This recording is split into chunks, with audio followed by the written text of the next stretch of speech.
เสียงผ่านสายลมลอยเชิญชวนศรัทธาร่วมบูรณาวัดผาดงดอยยอดภูนางแก้วยังคอยทอแสงส่องฟ้าอำไพขึ้นทำสีขาวพาเราแช่มชื่นเป็นผู้รู้ผู้ตื่นเบิกบานทั้งกายและใจเคยแผ่คำสอนองค์ชินวรขจรกว้างไกลข่าวสารงานบุญที่ใดคือออนไลน์ไปถึงญาติโยมพระธาตุเจดีย์สีทองเมืองเปล่งประกายแล้วบนยอดดอยนางแก้วมีโอกาสแวะเวียนไหว้ชมจำลองจากดอยสุเทพดอยตุงผู้ธาตุบรมพลังแรงใจ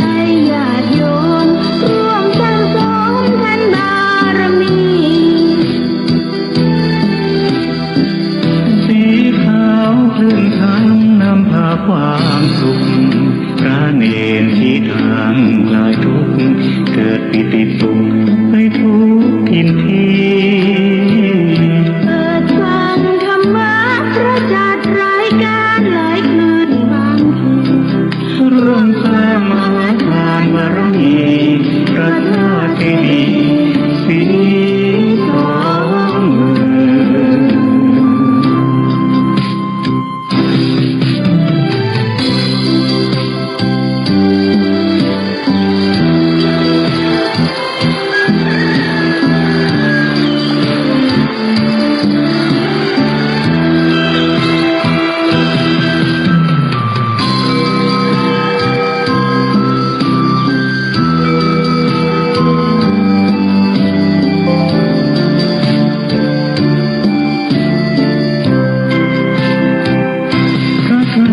เจดีย์สีทองเมืองเปล่งประกายแล้วบนยอดดอยนางแก้วมีโอกาสแวะเวียนไหว้ชม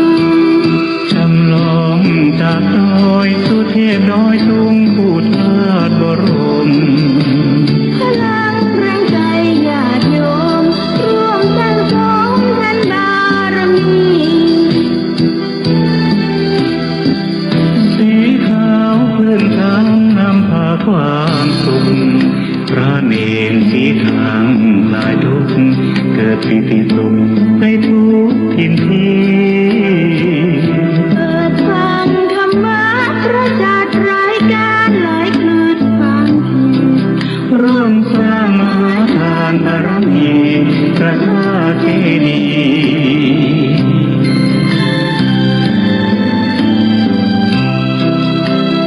สีทองเมือง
เจ้า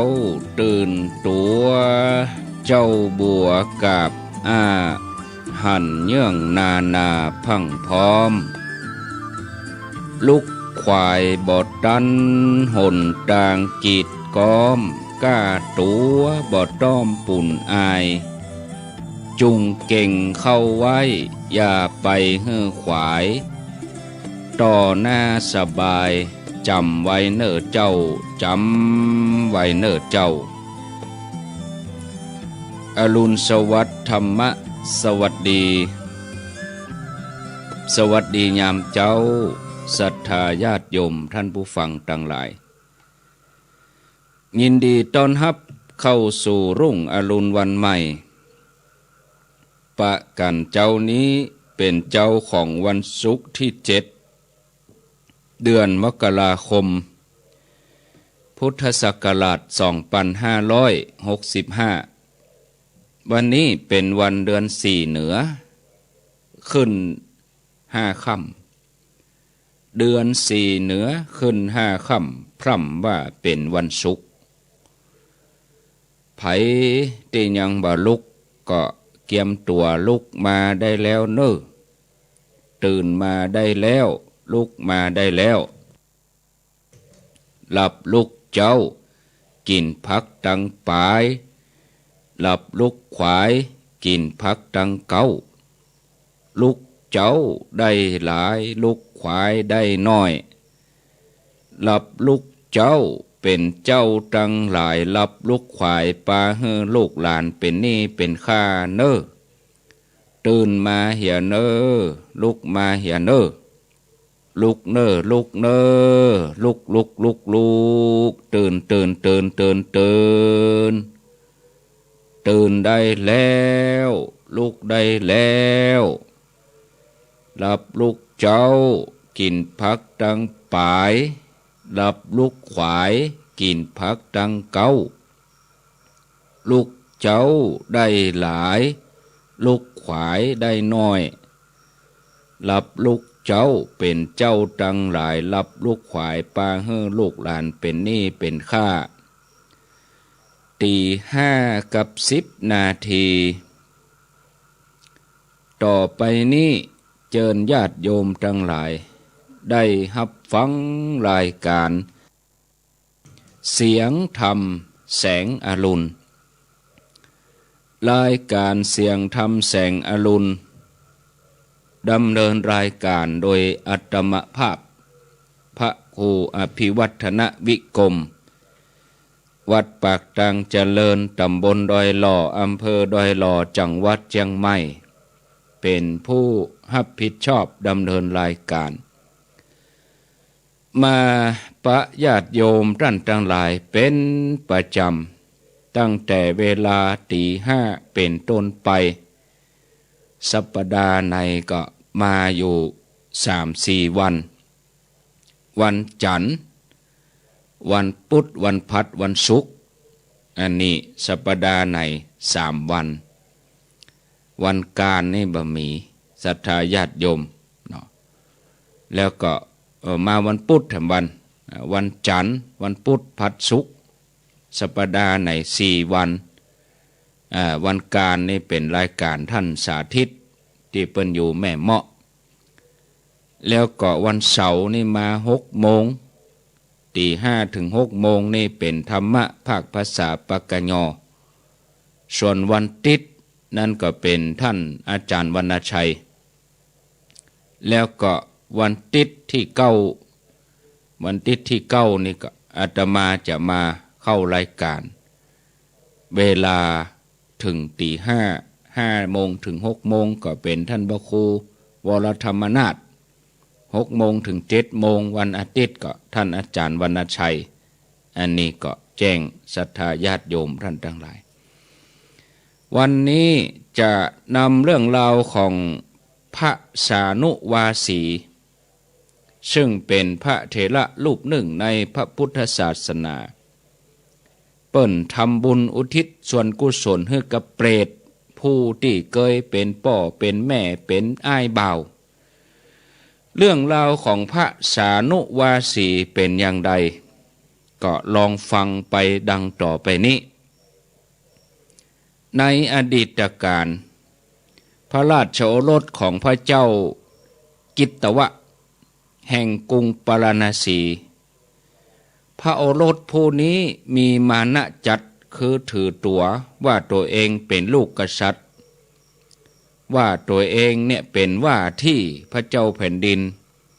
ก็หลงมัวเมาในพระราชอำนาจวันหนึ่งพระโอรสทรงกีฬาในการเล่นกีฬาบนคอช้าง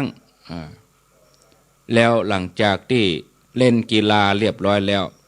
ก็เสด็จกลับทอดพระเนตรหันใส่พระปัจเจกพุทธเจ้าชื่อว่าพระสุเนตตะพระปัจเจกพุทธเจ้ากำลังบิณฑบาตก็เดินสวนทางจากพระนครมาก็สวนทางกับพระปัจเจกพุทธเจ้า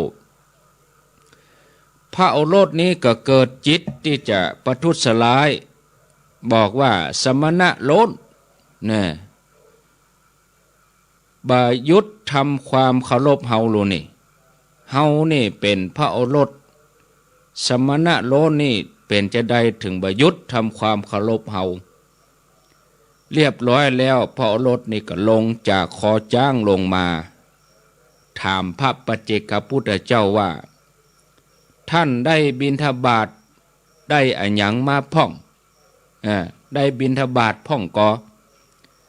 พระปัจเจกพุทธเจ้าก็ตรัสว่าได้แล้วนะพระโอรสก็นะ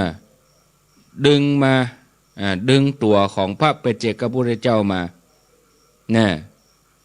แล้วก็ดึงบาทของพระปัจเจกพุทธเจ้าตกลงพื้นจนแตกเปิ้นเป็นบาทดินสมัยนั้นแล้วพระโอรสก็บอกแถมว่าท่านบ่ฮู้กะว่าเฮานี่เป็นพระโอรสของพญาเจ้าเมืองนี้นะท่านพอเฮาแล้วจะทำอะไรอย่างเฮาได้พอหน้ากะไว้เนี่ยอย่างเฮาได้นี่พระโอรสนี่ก็หัวเราะเยาะเย้ยที่บาทของพระปัจเจกพุทธเจ้าตกแตกหัวเราะเยาะเย้ยแล้วก็เดินจากไปการประทุษร้ายผู้ที่บ่ได้ประทุษร้ายเนี่ยอาฆาตในฐานะที่บ่สมควรญาติโยมปรากฏว่า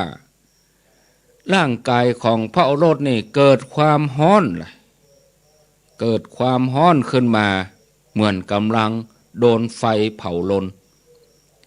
ความร้อนนั้นก็เสียดแทงนักจนสิ้นพระชนไปเลยแล้วก็ไปตกมโนหกปุ่นตกมโนหกอเวจีตกทรมานถึง 80,000 กว่าปีต่อมาเศษอกุศลกรรมก็ยังไปให้เกิดเป็นเพศนะญาติโยมจุติตายจากเพศก็ปีกมาเกิดในโลกมนุษย์ก็มาเกิดในครอบครัวของชาวประมงซึ่งเป็นเวลาเดียวกันกับที่พระพุทธเจ้าของเฮาองค์ปัจจุบันนี้คือสมณะโคดมนี่มีพระชนอยู่แล้วก็พ่อแม่ก็ตั้งชื่อให้ว่าโปทะปะทะนี่ระลึกจัดได้โอหันความทุกข์ที่ตัวเองได้ลำบากมาในภพก่อนเขาก็ใหญ่โตเจริญเติบโตตามลำดับพ่อแม่ก็จวนให้ไปช่วยจับป่าดักป่าก็บ่ยอมไปเพราะว่ากลัวบาปเด็กชายคนนี้ลักมอบกลัวพ่อแม่จะเอาไปเสาะป่าตัวไปจับป่าตัวก็ลักมอบจนไผเสาะหาบปะเนี่ยเมื่อหมู่ญาติออกไปหาป่าแล้วก็ก้อยออกจากที่ลบที่ซ่อนมาเข้าบ้านหมู่ญาติก็บ่ได้ว่าหยังนะพ ราะหันว่ายังเป็นละอ่อนอยู่แต่ที่หมู่ญาติยอมบ่ได้คือว่าเด็กชายโปธปะเนี่ยลักมอบไปทำลายที่เปิ้นแปลงตาคายดักป่าลักปล่อยป่าพ่องป่าที่เปิ้นยับเอามาขังไว้ลักไปปล่อย ลักไปทำลายเครื่องจับป่าเป็นที่วุ่นวายก็เลยทำให้พ่อแม่ดาบุบตีท่านผู้ฟังญาติโยมเป็นอย่างนี้บ่เพียงแต่พ่อแม่ต่ออันแม้แต่อ้ายบ่าวก็ยังเข้าใจว่าโปธปะนี่ไปทำลายอาชีพครอบครัวในที่สุดพ่อแม่แล้วก็ญาติก็พากันไล่เขาออกจากบ้านเด็กชายโปธปาทะนี่ก็ต้องออกบ้านไปเล่ร่อนไปถึงที่กุนทินครใกล้กับดอยสานุขณะนั้นพระอานนท์เปิ้นพักอยู่ที่หั่นพอดีเด็กชายคนนี้หันใส่พระอานนท์กำลังฉันอาหารอยู่ก็เลยเข้าไปหาเกิดว่าน่าจะได้ของกินจากพระตัวนี้พ่องพระอานนท์ก็ถามแล้วก็ฮู้ว่าเป็นละอ่อนที่โดนพ่อแม่ไล่ออกจากบ้านพ่อแม่ทอดทิ้งพระอานนท์นี่ก็เลยแบ่งอาหารแบ่งอาหารให้ได้กินแล้วก็จวนให้บวช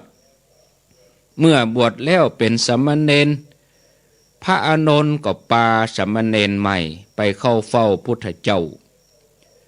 พระพุทธเจ้าพระองค์ก็ตรัสว่าอานนท์เธอช่วยอนุเคราะห์สามเณรนี่เถอะทรงหันว่าสามเณรนี่บ่เคยทำกุศลอันใดไว้ก็เลยมีลาภน้อยพระองค์ทรงต้องการอนุเคราะห์สามเณรก็เลยมอบหมายให้พระอานนท์เป็นคนอนุเคราะห์สามเณรให้พระอานนท์เป็นตนอนุเคราะห์สามเณรนี่อานนท์เธอไปเกี่ยมน้ำเกี่ยมน้ำเกี่ยมหยังให้เนนแล้วก็เกี่ยมน้ำดื่มไว้ให้ภิกษุทั้งหลายได้ดื่มหมู่บรรดาอุบาสกอุบาสิกาหันกิจวัตรของเธอแล้วก็เลื่อมใสเราต่อมาก็อานนท์เธอก้อยบอกก้อยสอนเนอะเนนนี่มีหน้าที่ปูอาสนะพ่องกวดศาลาพ่องล้างห้องน้ำพ่องฮื้อเนนต่อมาฮื้อเนนเกี่ยมน้ำเกี่ยมน้ำถวายพระสงฆ์ยังได้ต่างๆฮื้อก้อยบอกก้อยกล่าวเนนก็หูหน้าที่เมินไปเมื่อสามเณรครบที่จะอุปสมบทเป็นภิกษุก็ได้อุปสมบทเป็นภิกษุอยู่ไปบ่เมินบ่นานก็เป็นพระอรหันต์สำเร็จเป็นอรหันต์เมื่อสำเร็จเป็นอรหันต์แล้วก็ไปอยู่ที่ดอยสานุกับเปื้อนภิกษุ12 ตนพระโปธปาทะก็มีแห่มชื่อหนึ่งว่าพระสานุวาสีเถระแปลว่ามีปกติอยู่กับเขาสานุก็เลยชื่อว่าสานุวาสีเถระท่านก็อยู่ในดอยสานุนี้ฝ่ายพ่อแม่แล้วก็ญาติของท่านจำนวน500 คนต่างก็บ่ได้สร้างกุศลอะไรอย่างไว้ทำแต่บาปแต่กรรมเพราะว่ามีอาชีพประมงเพราะความตระหนี่ก็เลยบ่ได้ฮือทานถึงเมื่อมดอายุไขจากมนุษย์ตายไปก็ไปเป็นเปรตวันหนึ่งเปรตที่เป็นพ่อเป็นแม่ของท่านก็หันท่านเป็นพระนึกได้ว่าในการก่อนหมู่เฮาได้ไล่เขาออกจากบ้านไปตามยถากรรมบัดเดี๋ยวนี้เขามาบวชเป็นพระหน้าเลื่อมใสหันแล้วจิตใจเฮาเจริญ เขาอยู่ในฐานะดีกว่าเฮาที่เฮาเป็นเปรตเขาน่าจะช่วยเหลือเฮาได้แต่หมู่เฮาคงบ่กล้าไปปะเขาอะนะควรจะขอให้เปรตที่เป็นอ้ายบ่าวให้ไปปะเขาจะดีกว่าแล้วเปรตที่เป็นพ่อเป็นแม่ก็เข้าไปหาเปรตที่เป็นอ้ายบ่าวของพระอรหันต์นี้แล้วก็ขอให้เปรตที่เคยเป็นอ้ายบ่าวเนี่ยไปดักรอระหว่างทางขอความช่วยเหลือจากพระท่านตกมาเจ้าเมื่อพระสานุวาสีเถระไปบิณฑบาตในหมู่บ้านเปรตที่เคยเป็นอ้ายบ่าวก็แสดงตนไปขวางทางที่ระหว่างทางที่พระเถระบิณฑบาตไปนั่งยองยอแล้วก็ไหว้พระเถระเล่าความว่าบัดเดี๋ยวนี้พ่อแม่และอ้ายบ่าวของท่านเนี่ยไปเกิดในยมโลกของพญายมคือพญายมนี่ก็เป็นเปรตประเภทหนึ่งนะทำหน้าที่ควบคุมสัตว์นรกอันมีแต่ทุกขเวทนาเพราะได้ทำบาปทำกรรมจากโลกนี้ไปก็ไปสู่เปตวิสัยไปสู่ความเป็นเปรตหมู่เฮาประสบความทุกข์ต่างๆยกตัวอย่างคือหิวกระหายร่างกายป่วยตัวสูบผอมตัวข้านี่เคยเป็นอ้ายบ่าวของท่านบัดนี้เปรตที่เป็นพ่อเป็นแม่ก็ขอร้องให้มาพบขอให้ท่านกรุณาช่วยอนุเคราะห์พ่อแม่กำเตอะท่านจงให้ทานอุทิศส่วนกุศลให้หมู่เขาแล้วหมู่เขาเฮาทั้งหลายที่ทุกข์ทรมานก็จะได้พ้นจากอัตภาพความเป็นเพศขอให้ท่านให้ทานกำเตอะว่าอย่างนี้พระมหาเถระคือพระสานุวาสีเถระก็ปีกมาถึงที่อยู่ก็มาปรึกษาภิกษุ12 ตนนั่นก็มีความหันเป็นมติร่วมกันว่าภิกษุทั้งหลายก็จะยกอาหารบิณฑบาตที่ได้มาเจ้าเนี้ยให้กับพระสานุวาสีเพื่อเอาถวายเป็นสังฆพัสเป็นสังฆพัสจากนั้นก็นิมนต์ภิกษุจากตัวแทนจากสำนักต่างๆแล้วก็มาซึ่งท่านพระภัตตุเทศคำว่าภัตตุเทศก็คือพระที่มีหน้าที่แจกทานนั่นแหละอันนี้เอาไว้ตนนั้นอันนี้ไว้ตัวนี้เป็นคนที่มีหน้าที่แจกแจงในการทานจัดถวายภิกษุ12 รูปเหมือนกันหมายความว่านิมนต์หัววัดไม้เถอะนะเปื้อนภิกษุ12 ตนนี่ก็เอาครัวที่ฮับบิณฑบาตมารวมกันแล้วก็เอายกให้ท่านสานุวาสีว่าอันนี้เอาให้ท่านเอาไว้ทานหาญาติพี่น้องแล้วก็นิมนต์พระต่างสำนักถ้าง่ายๆก็คือนิมนต์หัววัดมาฮับทานนะพระสานุวาสีก็ถวายสังฆพัสถวายอาหารแก่สงฆ์อุทิศบุญให้กับพ่อแม่อ้ายบ่าวโดยเจตนาอันเป็นกุศลว่าขอทานนี้จงสำเร็จแก่ญาติทั้งหลายของเฮาขอญาติทั้งหลายของเฮาจงมีความสุขอิทังเมยาตินังโหตุสุขิตาโหตุยาตโยอย่างนี้ทันใดนั่นญาติโยมเปรตทั้งหลายก็ได้รับโภชนะอาหารอันปราณีตอันที่ขาดเสื้อผ้าก็ได้เสื้อผ้าอันที่ขาดอาหารก็ได้อาหารได้ไปเตื่อมไปแท่งขาดอันใดได้อันนั้นสมบูรณ์ตึงเข้าปลาอาหารหลายอย่างต่อมาเพศที่เป็นอ้ายนี่ก็มีผิวพรรณดีขึ้นมีกำลังมีความสุขก็ได้มาแสดงตัวแก่พระที่เป็นน้องว่าบัดเดี๋ยวนี้มีแห่งมีกำลังผิวที่หยาบผิวที่หยาบก็มาได้ผิวดีบัดเดี๋ยวนี้มีอย่างหนึ่งที่บ่ได้คือผ้านุ่งผ้าห่มผ้า ระเถระก็เก็บเอาผ้าเก่าๆจากกองขยะเอามาทำเป็นจีวรเย็บเป็นจีวรเอามาซักทำความสะอาดผ้าบางจุกุลซบพ่องก็เอามาซักมาย้อมเอาตัดเป็นจีวรแล้วก็เอาตาลให้กับสงฆ์แล้วก็อุทิศบุญให้กับเพศที่เป็นอ้ายต่อมาก็มาขอที่อยู่แถมนะประเด็นนี้ผิวพรรณดีขึ้นอาหารการกินดีแล้วเสื้อผ้ามีแล้วประเด็นนี้บ่มีที่อยู่ท่านเอ๋ยว่าอันพระเถระคือพระสานุวาสีนี่ก็เอาไม้เอาหยังมาแปลงกุฏิแปลงกุฏิมุงด้วยใบไม้ฝาเป็นฝากเป็นฟ้าเป็นไม้ก็พอที่จะเสาะมาหาได้แปลงเป็นกุฏิเอาถวายแก่สงฆ์ปรากฏว่าก็ไปเกิดเป็นที่อยู่ที่อาศัยของเพศเหล่านั้นก็มาขอน้ำดื่มแถมนะพระเถระก็ตักน้ำโดยธรรมกลกคือที่กรองน้ำถวายสงฆ์หมู่เพศก็ได้กินน้ำอนุโมทนาโอ้มีน้ำเย็นมีเนื้อตัวหอมโอ้มีต้าที่ลงไปกินน้ำแล้วก็มีดอกบัวสวยงามหมู่เพศก็ได้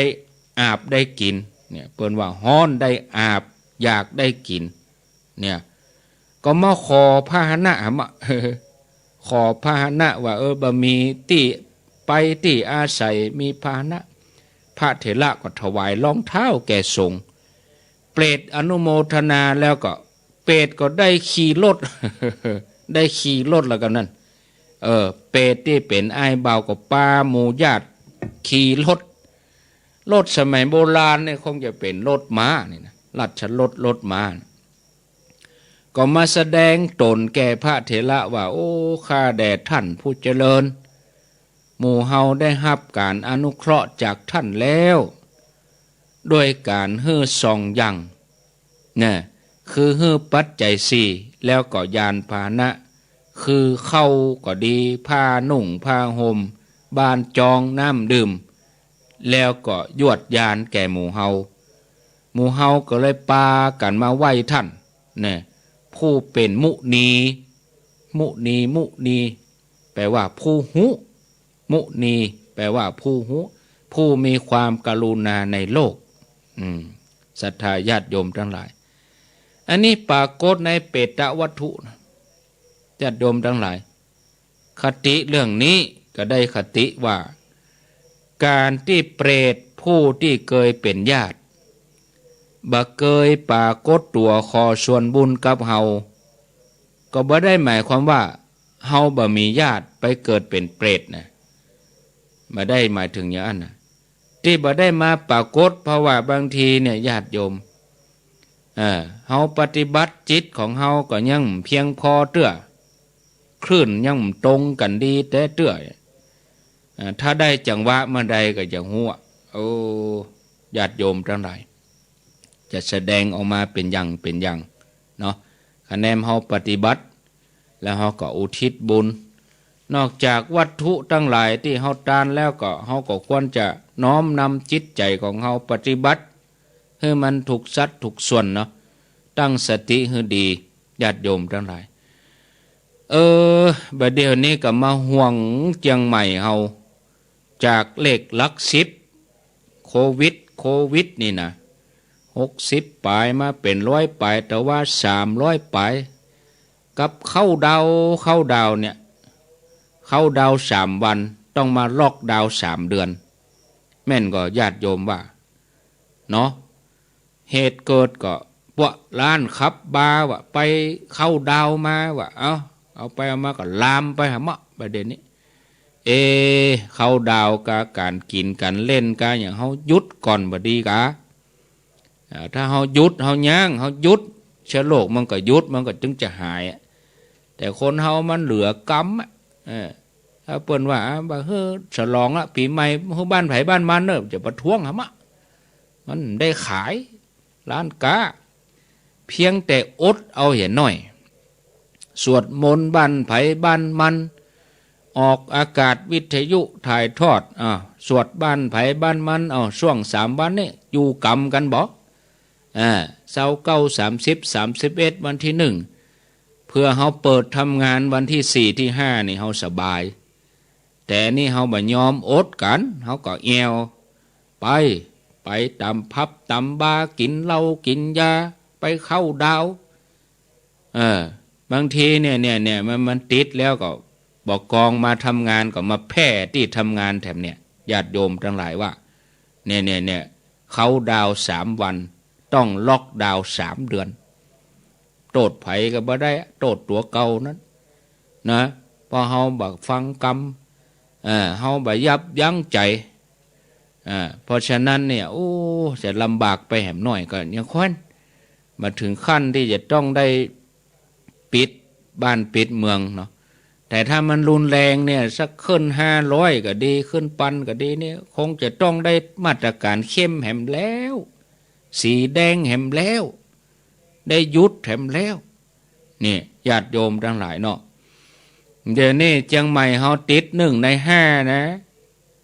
อันดับ1นี่700 ป่ายลองลงมา600 400เชียงใหม่เฮานี่อันดับ4อันดับ5 300ก็ผาธนาหึลุดจาก5อันดับไวๆเนาะช่วงติดหน้ามันก็คงจะเพิ่มเพราะว่าวัยรุ่นคนหนุ่มกันเขาไปกินไปแอวเสด็จก็มาแอวหา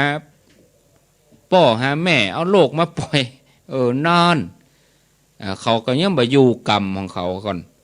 นะเขาหู้ตัวว่าเขาไปแอวไหนมาลูกหลานเหมือนกันลูกหลานญาติโยมเองก็เหมือนกันถ้าหู้ว่าลูกหลานเฮาไปทำงานในหัวในเวียงเขาชอบกินชอบแอวก็บอกให้เขาจะไปมาแอวหาอุ้ยเด้อจะไปแอวหาพ่อหาแม่เด้อมันปนเวลาก่อนมันปนระยะเวลาเข้าดาวมาใหม่ๆเนี่ยจะไปมาเด้อเราอ่อนเองลูกหลานเองก็ต้องหู้ตัวไปแอวที่ไหนมาไปแอวสถานบันเทิงไปกินเหล้าเมายาไปตัวยเจ้าหมู่เลอะๆเลิงๆเฮาต้องหู้ตัวเฮาว่าประเด็นนี้เฮาบ่ควรเด้อเนี่ยสาเหตุคืออย่างนี้ศรัทธาญาติโยมทั้งหลายต้องระมัดระวังบางครั้งบางทีป้าอุ้ยแม่มอนเปิ้นระวังตัวเปิ้นจะเดียไปกะวัดเหียไปกะงานบุญเหียเปิ้นบ่ใช่ไปอย่างอื่นดูที่มันเดือดร้อนถึงวันนี้อบายมุขทั้งนั้นผีทั้งนั้นผีอันยังเนี่ยเที่ยวกลางคืนเนี่ยดื่มสุราเนาะเล่นการพนันเนี่ยคบคนชั่วเป็นมิตรเกียรติการทำงานเนี่ยมันเป็นอย่างนี้เหรอดูการละเล่น ผี6 ตัวเนี่ยเนาะดื่มสุราเล่นการพนันดูการละเล่นเที่ยวกลางคืนเกียรติการทำงานคบคนชั่วเป็นมิตรนี่6 อย่างนี่มันเกิดจากอบายมุขทั้งนั้นแต่ต่างคนต่างอยู่ต่างคนต่างปฏิบัติถอยปิกมาอยู่ไผอยู่มันก่อนแล้วเขาจะได้อยู่ดีๆเขาจะได้อยู่อย่างปกติเขาก็ว่าเขาแค่อยู่อย่างปกติแต่ทำไมเขาบัดทำให้มันปกติเขายิ่งไปเปิดกินเปิดเล่นมันซ้ำไปไงก็อดเอาเหี้ย3-4 วันอันที่เขาก็คิดต่างมุมเขาก็ว่ามันตักตวง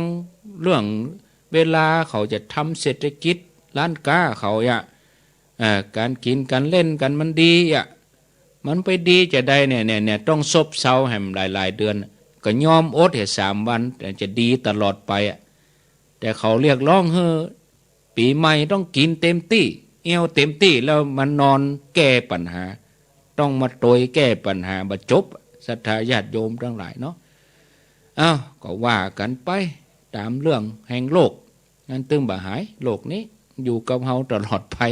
นะเฮาก็จะต้องประคับประคองช่วยกันไปอย่างเนี้ยญาติโยมทั้งหลายเนาะก็มีญาติโยมเปิ้นมาหอมนี่ก็เก้าอี้นี่มาอ่านเด้อแต่ว่านี่ก็มีศรัทธาตังบ้านห้องดอยแดนต้งปูแดงนี่เปิ้นเอามาหอมก็ไปอ่านพร้อมกันเอาเนาะไปอ่านพร้อมกันหลังวันที่11 ก็มีให้บวกบงตวยบ้านนาบุกหนองควายห่างดงตวยอ่ะเปิ่นเอามาฝากมาหอมไว้นี่อีนะก็ก้อยเอาไปอ่านพร้อมกันกับหมู่หลาย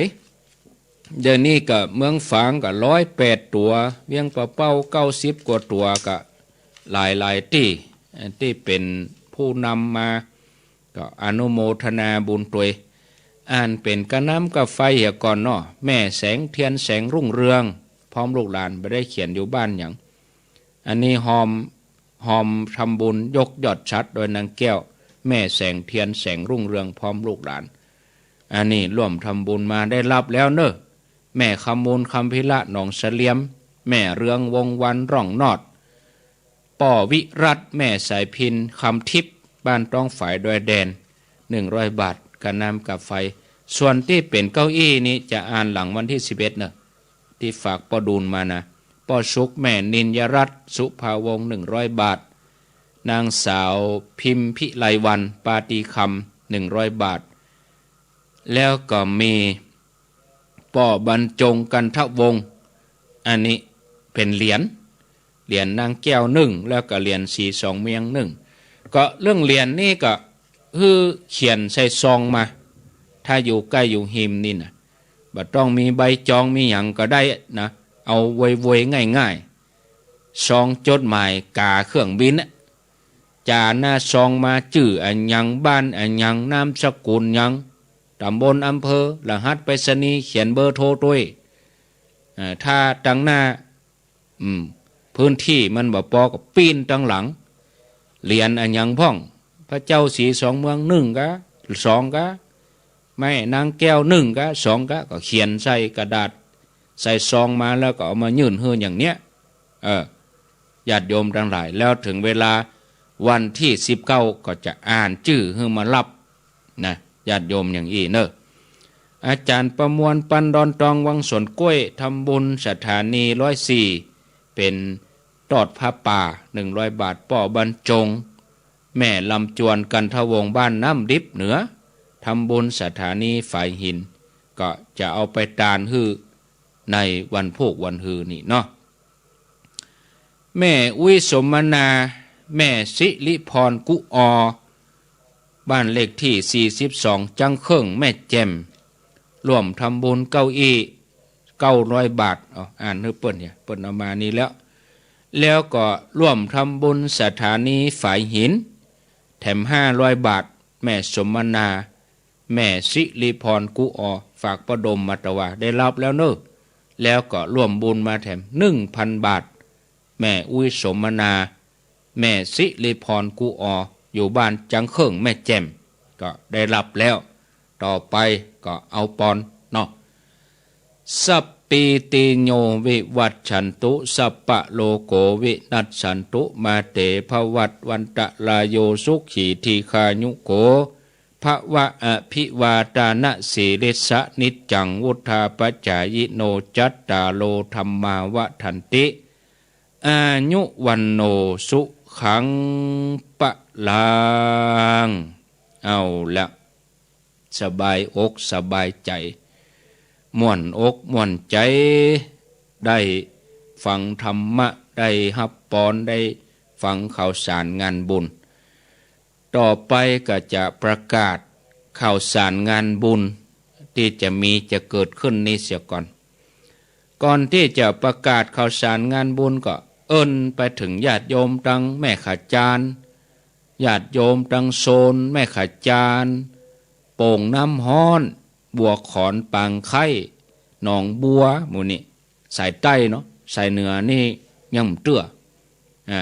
สายใต้นี่ประเด็นนี่ท่านสมชาติมหาสมชาติเปิ้นคงจะเดินจากวังเหนือมาแล้วแต่ว่านี่เปิ้นพักกลางตางพักในป่าข้างแถม10 กว่ากิโลจะเข้าเขตเจียงไฮ้เข้ามาที่แม่ขาจารย์แล้ววันนี้เปิ้นจะเตียวมาเจียงใหม่คงจะผ่านแม่ขาจารย์นะญาติโยมอยู่ตังแม่ขาจารย์ก็หันพระคุณเจ้าเดินแล้วก็มีธงธรรมจักรเปิ้นแบกธงตัว ก็เขาจะได้ร่วมบุญเปิ้นก็ขอเจริญปอนใส่บาตรทำบุญถ้ามาเจ้าก็ใส่บาตรภัตตาหารอาหารทั้งหลายเปิ้นก็เอาไปบริจาคให้คนข้างทางต่อไปส่วนปัจจัยนั่นเปิ้นจะเอาไปร่วมที่วัดไฝ่หินส่วนหนึ่งแล้วก็เอาไปร่วมที่พระบาทอุดมนะเปิ้นจะเดินวันนี้ก็คงจะถึงแถวแม่ขจารแล้วก็จะมาค่ำแถวเนี้ยโป่งน้ำฮ้อนนี่นะญาติโยมเนาะเดินเลยไปจากโป่งน้ำฮ้อนก็เข้าดอยนางแก้วก็มาพักที่ระหว่างดอยนางแก้วแล้วก็เตียวเข้าดอยสะเก็ดวันนี้วันที่7วันพุธเข้าวัดไฝ่หินวันที่8เข้าเชียงใหม่เปิ้นจะนอนไฝ่หินวันที่8จ่วยงานวันที่9วันที่10ก็เตียวไปทางแม่ริมแม่แตงเจียงดาวพดชัยประการพดไปพระบาทอุดมปะวันที่10 11นะวันที่12 13ก็เปิ้นจะเตียวมาทางแม่สวยก็แล้วก็ขึ้นไปทางแม่สวยแม่จันแม่ลาวพดแม่สายเนี่ยแล้วก็เข้าอำเภอพานอำเภอแม่ใจก็ปิกไปลำปางอย่างเก่าเปิ้นก็จะใช้เวลาอยู่2 เดือน2,000 กิโลนี่นะปีแล้วก็เตียวปีก่อนก็เตียว2 เดือนปลาย 2,000 กิโล2,000 กิโลก็เปิ้นก็จะเตียวไปแล้วก็จะได้ปิกมาที่ม่อนพระศรีสองเมืองวันที่18-19 มีนาปุ่นเหมือนกันอันนี้ก็แจ้งผ่านญาติโยมเนาะที่วันนี้อยู่ตังโซนตังเวียงเป่าเฮาตังแม่ขจานเฮาอีน่ะถ้าไผฟังอยู่อีน่ะบอกว่าช่วงเจ้าช่วงสายช่วงค่ำอีน่ะเนาะญาติโยมก็อนุโมทนาบุญตุยก็งานที่จะมีแถมวันฮือวันที่9นี่ก็งานทำบุญสถานี104ที่วัดฝ่ายหินเปิ้นจะทำบุญประจำปีทำบุญตอดผ้าป่าบำรุงสถานีเป็นก้าอินเทอร์เน็ตก้าไฟก้าบริหารหยังต่างๆแล้วเปิ้นจะเปิดห้องส่งเปิดห้องเสียงใหม่เสาที่เฮาเอาไปตานตอนนั้นบ่ได้ปกตั้งเตื้อตอนนั้นนี่เฮาเอาตานเฮาเอานอนไว้หั่นโลเดี๋ยวนี้เปิ้นปกตั้งดีมาปีปลายจะได้ตานเหี่ยกำนี่เนาะห้องส่งห้องหยังพวกก็ย้ายมาไว้ที่ใหม่หมดถึงเครื่องส่งเครื่องหยังห้องออกอากาศใหม่ก็เชิญชวนญาติโยมในวันที่9วันอาทิตย์ภาคเจ้าก็จะมีการเจริญพุทธมนต์เนาะเป็นสิริมงคลกับสถานที่ญาติโยมไปใครจะเกี่ยมเพลไปก็ไปใครจะไปทำบุญกับเปิ้นก็ไปปักต้นไปอย่างกันหั่นน่ะขอเจริญปอนตุยนะศรัทธาญาติโยมท่านทั้งหลายอาตมานี่ได้ไปตอนบ่ายเมื่อเจ้านี่ติดงานทางเพตานศาลาปัจจะฉันเพลแล้วจะเฮ่งไปเนาะ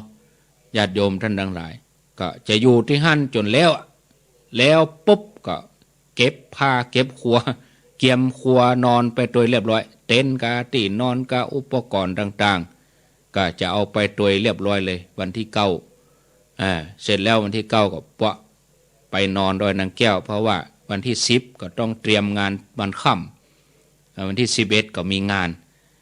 อย่าปิกวัดแถมก็แม่เจ้าวันที่10ก็ได้ไปถมะวันที่10ไปอยู่วันค่ำปิกมานอนวัดนอนที่11ได้ไปถมะตัดสินใจต่อพาสปอร์ตลวดไปเลย ลวดไปปุ้นเลยเนาะมาเป็นการดีเป็นว่าวันที่10มาเจ้าก็ฟังกันอยู่ที่ดอยนางแก้วปุ่นนะแล้วก็วันนี้ทางชมรมกำนันผู้ใหญ่บ้านจำนวน7 หมู่บ้านด้วยกันในตำบลแม่เจดีใหม่เนาะเปิ้นจะได้ไปพัฒนาจัดเตรียมสถานที่ที่ม่อนพระศรีสองเมืองวันนี้ก็ต้องขออนุโมทนาขอบคุณทางชมรมกำนันผู้ใหญ่บ้านตำบลแม่เจดีใหม่ด้วยวันนี้วันที่7ก็เปิ้นจะไปกัน7 หมู่บ้านป่อหลวงผู้ช่วยสารวัตรแพทย์หรือจิตอาสาศรัทธาเฮาตัวยวันนี้ถ้าอาตมา บ่ได้ไปไหนก็อย่าแวบไปเอี่ยวไปยื้อพอคือกำลังใจกันเนาะจะได้เพียวได้ปัดที่ไหนปรับปรุงสถานที่ใดวันนี้คนหลายได้ขนหินขนทรายที่กองอยู่ตั้งหน้าพระธาตุเขาจะได้ย้ายมาไว้ตั้งหลังเฮือตั้งหน้ามันเป่งมันโล่งเนาะเกี่ยมงานกันวันนี้ก็หมู่7หมู่9หมู่10 11 12 13 14จำนวน7หมู่บ้านวันนี้ป้อนหลวงกำนันผู้ช่วยก็จะได้ไปช่วยกันถ้าเปิ้นบ่ได้ไปเปิ้นก็มอบหมายตัวแทนบ้านไหน2 คน3 คนน่ะเอาอุปกรณ์ขึ้นไปช่วยการปั้นแล้วเนี่ยการคนเดียวอิดทิมตายเนี่ยการลายเหมือนเล่นช่วยกันลุ่มก็เดียวก็แล้วแล้วก็วันที่8วันพุธนี่ก็จะมีแห่มกลุ่มแห่มทีมงานหนึ่งอันนั้นจะไปล้างศาลาครัวที่อยู่บนศาลาเขาจะได้เก็บออกมาตั้งนอกหมดเอาน้ำเข้าล้างคัดปื้นแถมใหม่ล้างใหม่เนาะเพราะว่าวันที่11เขาจะได้สืบจัดตาตั้งนี้ไปได้ปัดได้เพียวได้ดูแลนะวันศีลวันที่10นี่อาตมาก็คงจะอยู่ปุ่นอยู่ที่ปุ่นนะวันศีลก็คงจะอยู่ที่ม่อนพระศรี2 เมืองปุ่นละเนาะศรัทธาญาติโยมท่านทั้งหลายก็ขออนุโมทนาวันที่11นั้นเปิ้นจะตานจ่อฟ้าปันลมเนี่ยจ่อฟ้าปันลมนี่ก็มีเจ้าภาพอยู่เปิ้นแจ้งความประสงค์เข้ามาอยู่3-4 ท่านแม่การดาเสเนตรพร้อมลูกหลานครอบครัวเปิ้นเป็นต้นฮือจำนวน 60,000 บาทแม่ศรีไลคติยราชบ้านป่างิ้วเวียงป่าเป้าเฮา 20,000 บาทป่อมานิดแม่ศรีพันจิตตาดูบ้านยางคำได้หล่อ 20,000 บาทแม่กองคำทองคำพร้อมลูกหลานบ้านสันสลีเวียงป่าเป้า 20,000 บาทแล้วก็มีแม่ขวัญใจพงพิพัฒน์แม่จันสุดาขันติทรางกูลแม่พิมพินันศิริพิพัฒน์แม่พันนีจารุพัฒนศิริกุลพร้อมคณะลูกหลานญาติสนิทมิตรสหายร่วมแถม 10,000 บาทแล้วก็มีไออาทิตย์นี่เปิ้นเป็นคนขับรถตู้เวียงกะหลงไปที่ไหนก็ปะกันวันนั้นไปลำปางอาจารย์มีใจใครฮับตานใจฮับตานนะฮับบุญ อาตมาได้ขอได้อย่างท่านต่างๆที่อ่านชื่อมาเนี่ยได้ขออย่างเปิ้นเปิ้นได้ฟังแล้วก็เปิ้นแจ้งความประสงค์มาเองอาจารย์เจ้าฟ้าครบหรือยังอันนั้นรายการนั้นครบหรือยังแม่ใครฮับนะเนี่ยอาตมาถึงจะบอกมาได้ว่าขอแม่ฮับกำเนิดหมีนะเปิ้นแจ้งความประสงค์เองเหมือนไออาทิตย์วันนั้นกำลังจะขึ้นจะปิกรถตู้เปิ้นก็กำลังจะปิกจังไห้กับปะกันก็อาจารย์ผมไปปรึกษาครอบครัวก่อนเนาะดีกะไปปรึกษาครอบครัวเบิ่งให้มันเดือดร้อนเนปรึกษาลูกเมียเหียก่อนตก2 วันเปิ้นก็โทรมาเบอร์เดนี้ตกลงละอาจารย์อู้กันละลูกเมียตกลงจะร่วมบุญด้วยผมจะปักต้นไป10,000ดีมาก ก็เลยว่าเอาไปวันที่11เอาปักต้นไปคนเดียวแต่ละท่านแต่ละคนทั้งหมดนี่ปักต้นไปเองไปตานเองวันที่11ก็หมู่เฮาก็อนุโมทนาโดยเปิ้นเนาะก็ร่วมกันก็จ่อฟ้าปันลมนี่เสี่ยงถึง150,000ก่อน155,500ญาติโยมเนาะแต่โยมเปิ้นร่วมกันนี่ก็คงจะพอดีนะเอาเหลือจากนั้นเขาก็เอาไปทำบุญอย่างอื่นไปญาติโยมก็บุญต่อบุญนั่นแหละญาติโยมเนาะบุญต่อบุญทำกันไปเขาได้แปลงให้มันก็ดีก็งามขึ้นมาศาลาเมื่อก่อนมันก็มีจ่อฟ้าปันลมมันก็กุดดุดนะได้ใส่จ่อฟ้าปันลมได้แต่งได้ย่องขึ้นมาแหมน้อยก็ดูดีมีสีสันกระดิ่งตัวเด้งตัวเด้งนี่28 แก่นญาติโยมจะฮับก็ฮับไปแล้วก็จะไปประกาศวันพุธวันฮือเอาเรื่องเด้งนี่นะจะประกาศวันที่10มาเจ้าวันที่10มาแรงรายการบ่าย3เนาะแล้วก็ไปประกาศในงานท่านเอาละเด้งหรือว่ากระดิ่งห้อยแล้วหมดละ28 แก่นเท่ากับพระเจ้า28 พระองค์พอดีดิ่งเด้งห้อยอยู่บนเก้งกังลมปัดมาเสียงม่วนห้อยไว้ที่หน้าปัน ตีจอฟ้าปันลมนะแล้วก็วันที่14กุมภานี่ก็จะดานเก้าอี้ก็มีญาติโยมเปิ้นแจ้งความประสงค์มาเพราะว่าเปิ้นหันเหตุว่ามันต้องใจแล้วหลายท่านที่ไปบ่ได้นั่งก็เฮาดานเก้าอี้กะอันนี้ส่งได้ใจเลยวันที่14กุมภาเก้าอี้นี่ตัวละ150 บาทปัจจัยยังบ่ต้องเอามาเตื้อเฮาจะรวบรวมกันวันสุดท้ายคือวันที่5กุมภาเมียงเป่าขี้ตั๋วเชียงใหม่ละปูนขี้ตั๋วลำปางขี้ตั๋วก็รวบรวมกันมาเมื่อได้จำนวนแล้วก็สั่งร้านเพื่อเอามาส่งที่ร้านที่เปิ้นสำหรับเพ้นชื่อสกรีนชื่อเฮาจะสกรีนชื่อว่าสีสองเมืองแล้วก็มีข้อตกลงกันว่าเฮาบ่เขียนชื่อของเฮาติดแล้วนะถ้าเฮาไปเขียนชื่อติดจิตของเฮาก็ไปอยู่ที่ชื่อวัน14กุมภาเก้าอี้ซ้อนกันเป็น200-300 ตัวเฮาก็จะแยงพอชื่อของเฮาเก้าอี้มันซ้อนกันชื่อมันอยู่ในพวกก็จะโค้นออกมาเหมาะจะมานั่งเก้าอี้ตัดที่ชื่อตัวเก่ามันก็บ่เปิงมันแยงกับชื่อฉะนั้นก็ไผนั่งก็ได้เก้าอี้นี่บ่ใจชื่อเขาก็นั่งได้ทุกคนมีส่วนได้ใจเพราะว่าเฮาตานแล้วก็เป็นของสาธารณประโยชน์ไปก็ตั้งเป้าไว้300 ตัวเมืองฝางนี่ก็108ดิโลแล้วก็เวียงเป้านี่เดี๋ยวนี้90 ปลายแล้วนะวันก่อนนี่แจ้งมา60 ปลายแล้วก็แม่จิรพันธ์บอกเพิ่มแถมเดี๋ยวนี้มี90 ปลายก็แจ้งได้เรื่อยๆเนอะแจ้งครูบาอาจารย์แต่ว่าวันเชิญเปิ้นไปอู้กันก็แจ้งได้ทุกรายการเลยตุลุงดอยกาหลวงพ่อเจ้าคณะอำเภอกาท่านมหาเสาแก้วการรายการมะแรงท่านพระครูวัดสัมมณะกาทุกตนคณะสงฆ์ที่จัดรายการเวียงเป่าแจ้งชื่อแล้วก็ปัจจัยก็รวมกันวันที่5หลายท่านก็โอนเข้าไปที่บัญชีของกองทุนภาษีสองเมืองแล้วก็มีอย่างบ้านโลตะวานี่เปิ้นโอนไปที่กองทุนภาษีสองเมืองเรียบร้อยแล้วลูกหลานเปิ้นโอนฮื้อก็ได้แบบเป็นอย่างอันเดียวกันนะโอนเข้าบัญชีภาษีสองเมืองก็ได้ถ้าเฮาอยู่ไกลเฮาบ่สามารถจะไปดานได้แต่ใครห่วมกับเปิ้นเนี่ยดานเก้าอี้เนี่ยเฮาก็โอนเข้าที่กองทุนภาษีสองเมืองแม่อุ้ยเอ้ยแก้วคำอยู่บ้านโลเวียงเป่าพร้อมลูกหลาน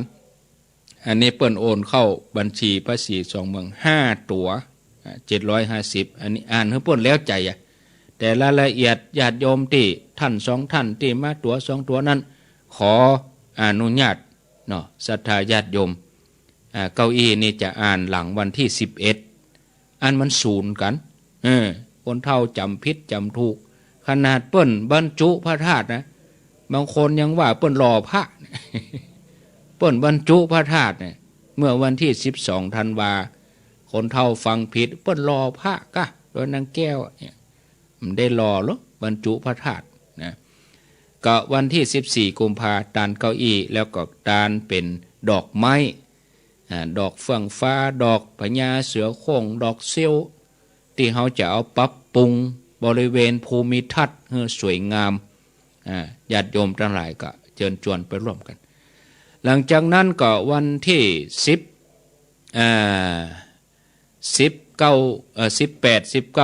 เช้าซึ่งเป็นวันศุกร์เสาร์อาทิตย์วันที่เป็น17-18-19แก้ไขเนอะเลื่อนไปวันเพราะว่าวันพัดที่17นี่เป็นวันเดือน6 เพ็งนี่ก็ตรงงานกับหลายๆวัดเพิ่นจัดประเพณีประจำปีเป็นวันศีลใหญ่6 เพ็งก็เลยอู้กันก็ยังเป็นยังเลื่อนไปก็ได้มีปัญหาอีนะแถมอย่างหนึ่งก็ถ้าตัดวันเสาร์วันอาทิตย์นี่ก็คนที่ไปเพื่อก็สะดวกญาติโยมจะทยอยไปก็ได้บ่จำเป็นต้องไปที่เปิ้นมีงานอย่างวันโภควันโภคเขาจะไปก็ได้รู้วันฮือเขาก็ไปก็ได้หลวงพ่อจะมาจึงอยู่ปุ่น ไปวันที่10วันนี้วันศีลมีใจใครไปวันที่11งานเปิ้นหลายเขาไปวันที่10ไปก็ได้เขาจะไปแน่ไปอย่างจัดที่เปิ้นคนหลายเขาก็จัดกันไปกะเขาไปเอวเขาค่อยหันนะใครหันก็ไปนะเนี่ยมันจะมีด่านอย่างกดว่าบ่ให้ไปหรอกศรัทธาญาติโยมทั้งหลายเนาะไปเอวพอเดี๋ยวถึงวันก็ถึงมีคนขึ้นไปนะเปลี่ยนเป็น18 19 20มีนาพุ่นเด้อ18นี่จะพุทธาภิเษกเบิกเนตรไข่ตาพระเจ้าตัวพุทธาภิเษกเหรียญพระศรีสองเมืองตัวตั้งแต่วันที่19ไปกับญาติโยมกับทยอยฮับเหรียญได้ไปฮับที่หน้างานก็ได้หรือว่าฮับหลังจากนั้นไปได้ตลอด19จะยกยอดชัดเวลาตอนบ่ายภาคเมืองไงก็ญาติโยมก็ไปปิดทองไปผูกผ้าแพรถึง 3-4 วันนะตั้งแต่17 18 19เนี่ยแต่ยกชัดนี่ตอนบ่ายเนาะเมื่อคืนก็อบรมสมโภชตลอดทั้งคืนวันที่20ก็ขอตานหัววัดก็จะได้เอาไปตานกำนั้นจบเนอะหลังวันที่20ไปแล้วจะง่อมเนอะโดยนางแก้วจะเงียบปิ้งนะหลังวันที่21ไปนะสมบูรณ์แล้วโลกมันได้งี้นะประกาศงานโดยนางแก้วประกาศงานโดยนางแก้วเขาจะมีนะดักปิ้งนะอาตมาถึงว่าน่าใจงานจะแล้วนะแล้วก็หมดมัน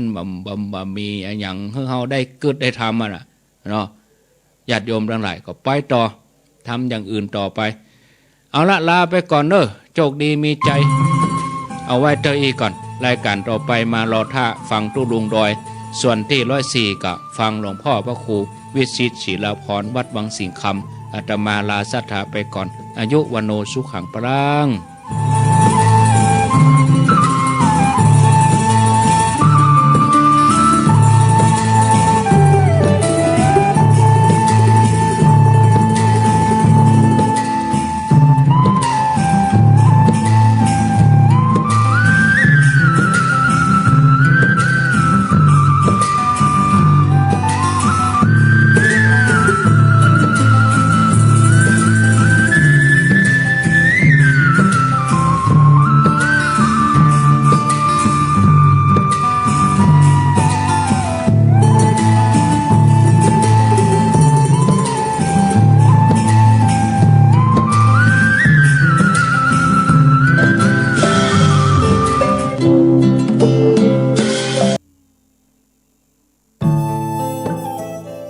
ท่านกำลังติดตามรับฟังสถานีวิทยุกระจายเสียงพระพุทธศาสนาแห่งชาติและสังคมคลื่นเพื่อการศึกษาพระพุทธศาสนาและวัฒนธรรมระบบ FM 104.5 เมกะเฮิรตซ์รายการต่อไปเป็นรายการมรดกธรรมกำมือ